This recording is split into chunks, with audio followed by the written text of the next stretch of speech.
Greetings YouTube and welcome to the Blue Corner and to a Card Maker deck profile. Set 13 is out and the Kai and Ichio icon decks are out later this week. So, welcome to a new format of unprecedented bullshit. If I may be honest, it's from what I'm hearing, the current format that Japan is in is looking to be a miserable one, and I'm not really looking forward to our format being more or less the same thing. Not particularly a fan of the defensive options that we were using to deal with some of the just powerful decks that were running amok, and their solution to it was to print nothing that really comes close to comparison. Oh yay, more persona ticket shit and anti-damage deny options. Thank you very much. This was so worth getting rid of defensing more and whatnot, but maybe they will give us something else down the road. I'm really hoping the Stride decks get G Guardians, if I may be honest, because I think that was one of the best things to happen in the G format was when they gave us that tool, because it just opened up so much more just good gameplay by being able to, well, have one, you use your heals that you opened with that you didn't want to open with, but you can use those heals to get big shields that can block really scary attacks, like pseudo PGs and whatnot. I would like something like the Nile Griffin or one of the many G Guardians that Grand Blue had. But anyway, that's that little tangent. So yeah, with Kai and Ichi icon decks come format changes, the Icon Alpha deck is really obnoxious, and the Icon Overlord deck is really expensive because it wants the Dinosaur Staple and promo cards that, if you didn't get already, are going to be a pain to get, and other like stuff. So instead, the deck I'm featuring here is one I'm having on the side for when my current main deck, Deep Lands, gets eviscerated on the next ban list, because that's definitely going to happen. And that is Berucrea. Berucrea. I keep wanting to call it Berucrea, but it's Berucrea. So yeah, this is the deck that came out in this set. It's a very solid Cicada deck, and it is basically Overlord at home, except she lives in the woods. So yeah, it's Overlord in the woods, in that your boss monster is a restanding Vanguard, and your rear guards are just get really big and swing. It's Kagero, but without removal. Instead, you just build your board, which is arguably better in most formats of Vanguard. Board building has been usually superior to board breaking because it's easy. The decks that build boards just do it for so little compared to decks that remove cards off the board, have to jump through hoops to completely clear out. This has always been a problem during the G format and V format to an extent. That's why retire-oriented decks had to change their game plan to be decks that retire, but retire is not all they do. CV Narukami. But in any case, so yeah, this deck plays like Kagero, but it does it slightly differently. But if you're someone who thinks like 4 attacks a turn with not a whole lot else going for it is boring gameplay, you're going to be bored by this deck and a lot of other recent decks that came out. When your Vanguard attacks and a unit has not stood by a card effect this turn, count them as 1, stand this unit. How many cards have this effect now? Because we're seeing it everywhere with recent rearguard mock card design. At least it's a resetting Vanguard here.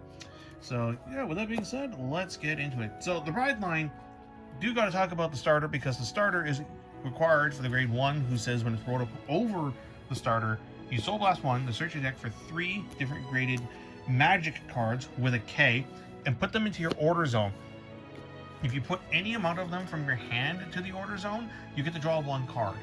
So even if you draw these things and have to put 1 into the order zone, you do get a draw to make up for it. Otherwise, it's an on-play Soul Blast 1. Thin your deck of 3 cards that just stay in the order zone, or made them do stuff for the rest of the game. Not a bad idea. Going second, it means you're thinning your deck out by 4. So that's cool. She does nothing else, so we just move on to the order card she's searching, because these are relevant. So these are all set orders, which are continuous spells, field spells for my fellow Yu-Gi-Oh players, and they all have a shared effect of once per turn. Well, an axe skill in the order zone. If you have a Vanguard of X grade with Magic Caster in its name, you can rest this card to perform an action, but if you do, you cannot rest other cards in your order zone by their own effects for the rest of the turn. So the grade 1 order chooses one of your units and it gets 5k on set of the turn.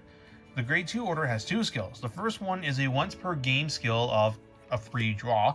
Otherwise, it's you get to draw a card and discard one, but this deck plays out of the drop zone, so you're filtering. And then the grade 3 order skill says you can choose one of your unit from your drop zone that is not a sentinel and call it to Vanguard circle. But there's a caveat to this. The first skill of this card says units called by this card's effect lose their auto abilities when placed on Vanguard circle. So, or rather, their auto abilities do not activate when placed on Vanguard from drop zone. They definitely balance the hell of some of these cards, especially this one after the shenanigans that Zorga, Night Rose, and even Deeplands were doing, you know, calling back PGs and bouncing and what have you. This is saying none of that. You're just going to be calling your beaters back, and they better have strong auto abilities or continuous strong like main phase act abilities, battle phase auto abilities and whatnot, because if they does something on call, it ain't triggering. So you can't call a guy that calls a guy and go from there. Then you got your grade 2, where when it's rolled upon by the grade 3, it searches the top 7 of your deck and sends 2 to the drop zone. Same thing as the grade 2 for Deeplands, and just a free mill 2 is very good, especially when your order plays out of the drop zone. And then we've got the boss herself, Great Magic Caster of Eternity, Berucrea. Her skill is, she's got 3 skills actually. When you would play a Grand Magic Order or activate the act effect of a magic in the order zone, you choose any one of your units and gets 5k until end of turn. This is relevant because there is a magic order that you do play from your hand or your drop. So that's one activation. These will trigger it again, and then you use her skill, which is once per turn, Soul Blast 1, and rest a magic from your order zone, and you choose the act abilities of that magic you rest, and you activate it without paying the cost. So TLDR, she lets you cheat a second one of these regardless of their effect, because if you use this, then you can't activate any of these other ones for the rest of the turn. But she says no, Soul Blast 1, tap another one. So you get 2 magic casts per turn on top of the one from your drop, so that's 3 instances of 5,000 power. 10,000 4 if you use this, and this does come up. I thought I'd only use this a couple times in the other game, but there are legitimate scenarios where I just keep a full board because my opponent's not on removal, and it's just like, well, I don't need this for the turn, so I'll filter 1 and buff up one of my guys and hit magic numbers. And then her other skill is, at the end of the battle that she attacked once per turn, count plus 1, stand this unit, and its drive becomes 0 until end of turn. So there's the restanding Vanguard that loses its drives, much like Varga, but that's what you think. There is a trick though. This deck comes with a special order card that allows you to just say, nah, you get your drives, which is the Eternal Grand Magic Sigrilios. Sure. You can play it from your drop zone, and the cost is to bind it if you have a Vanguard, grade 3 Vanguard with Berucrea in its name, and your opponent's also on grade 3. Your Vanguard's drive does not decrease by its effects until end of turn. So remember how I said Berucrea swings and then on end of battle kind of was one restand and you get no drives, so it's like a Varga.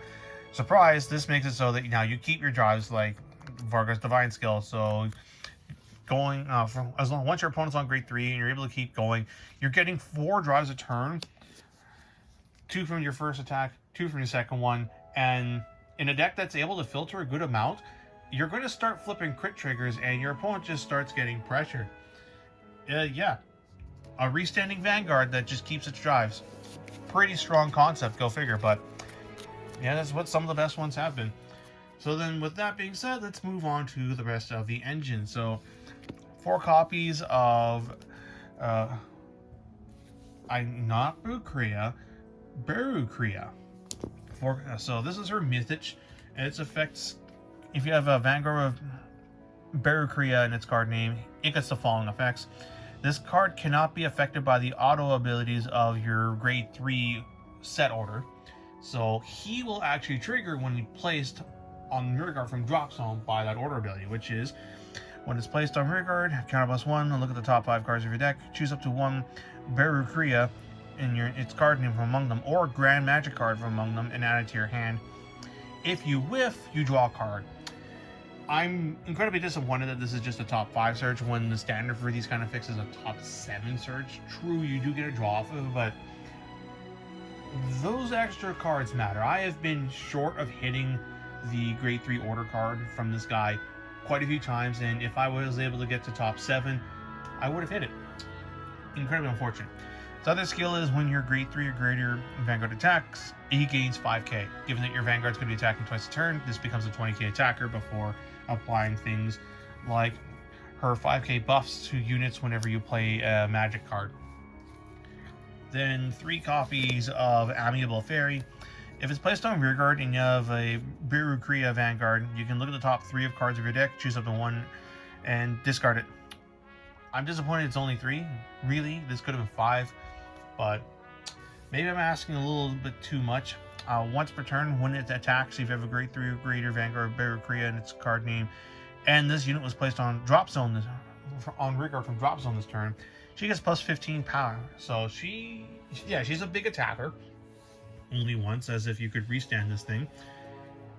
Between her and this, your side columns will be pretty massive, especially since you play Philanderers in the back row. So just casual 38 or 43k lines. No big deal, no big deal.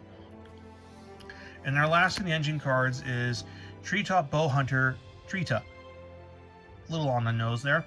When you play a Grand Magic order and you do not have another copy of this card on rearguard circle while this card is in the drop zone, you can call it the drop zone. You can call it the rearguard from drop zone, and it gets plus 2,000 to land a turn.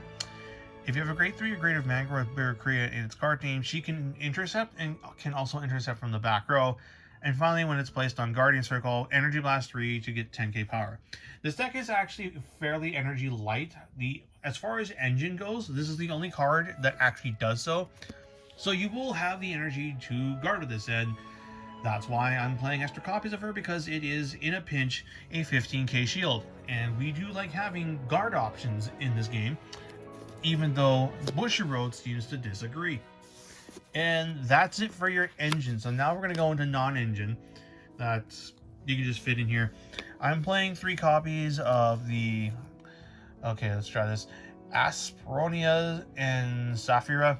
I wanted to get a 4th copy, but then they doubled in price. I'm like, nope, not going to happen, especially since some lists don't even bother playing this after we get our 2nd wave of support in the next set, which is a grade 2, that when it's discarded either by your filter effects or I think from like riding while you have a Berucrea Vanguard, she pops out from drop zone and gets the boost ability, which is pretty alright if you ask me, and goes into soul, and this deck does like having soul. When it's placed on rearguard circle from hand, but not during the battle phase, you can look at the top card of your deck and either mill it or keep it on top. Then you can counter +1 and either call a grade 2 or greater unit from your drop zone, or add an order card from your drop zone into your hand. I think it's a normal order. Yeah, it's a normal order, so you can't get back blitzes, unfortunately. But it's a board builder. It's also a scry one, and given that you are thinning your deck out, there's just an opportunity where you'll call this thing, look at the top, and oh look, it's a crit. That's pretty cool. And then you can call back any of your grade 2 attackers that just get really big, like the Mythich or the Fairy. Yep, I have no real complaints here. An option you can play as well, because this deck is ideally playing an order card per turn, is Roaming Prison Dragon from the Zorga deck, because you're able to get stack power pretty easily. You can call Roaming Prison Dragon out through its ability, give it its +2 crit, and then just have Berucrea throw a bunch of 5k buffs on it so that it's swinging for 20k with 2 crits, boosted by an 18 booster. Doing that every turn is going to add additional pressure that your opponent just might not be able to deal with. And you can also damage that, so you're threatening crits with your Vanguard and your Rearguard. Rounding it out, the Ace unit, and then Twin Cast, because now that a lot of the other defensive options have been banned, pretty much every deck either plays this or Fire Regulus. Then grade 1 non-engine Philanderer. You want to set up the drop. You also want big back row boosters, so your side lanes hit pretty good. So Philanderer goes in. If you're not, most Stoichia decks at this point, I think are playing a combination of this and Harvest Elf, and yeah, he's probably starting to become one of the best generics for Stoichia. Then 3 PGs and the Sanctuary 2 because I have an Alpha deck running around locals and I do not want to have any of that business thrown in my face. Then for the triggers, it's just standard 8 crits, then 2 regular heals, 2 of the re-standard heals. I might cut these for the +1 crit heals, we'll see. 3 fronts, and the Stoichia Overtrigger because this thing is bonkers in the deck. Much like how Varga would play blue Overtrigger so that it would have an extra crit, you now have an extra crit as an Overtrigger. But more, because it's also a front, and a draw, and a heal. So, like, you flip this thing with your Vanguard, and you honestly probably should just straight up win the game unless they happen to have 4 PGs, because your lines are just going to be so much bigger. And, yeah, that's the deck in a nutshell. There really isn't much to say as far as, like, the game plan goes, because I've already described it in pretty succinct detail, because your Vanguard's a restander, so you'll have, like, your big center lane, and then ideally one of these two will be one of your rear guards, perhaps even 2 of each, or one of these and another one, and then you'll have these guys in the back. Remember, given that you are able to revive 1 card per turn off of your order zone, and you are seeing a good amount of card draw through your Vanguard's engine, you should be able to just consistently maintain this board unless you're up against a retire matchup like the upcoming Kai Kagero deck. Then this shouldn't be too impossible, and then you just go swing, gain 5k, then do your 2 drives, counter +1 restand, swing again, gain 5k, do your 2 drives, swing for 25, boosted by 18, and then swing for 20, boosted by 18, even more if you hit triggers. Yeah, much like a deck such as Kagero and Varg and whatnot, how much damage you're able to do with this deck will come down to how often you're able to flip triggers, because just having that kind of pressure with a restander is very nice to have. That being said, though, you are able to hit good numbers even if you don't have Persona Ride and can't flip a lot of triggers, but you do need to be flipping triggers consistently to close games out against the much more powerful decks in the format, like the upcoming Kagero and Royal Paladin decks of the new format. So that is all I really got to say about this deck. I played around with it now for 1 locals and did a good amount of testament, and it's fine. Like, it doesn't really do anything revolutionary as far as what a Vanguard-centric deck does. It's a restanding Vanguard with big rear guards. You do 4 attacks, and that's all there is to it. So I hope you guys enjoyed the video, and until next time, this is Bluestar899 jacking out.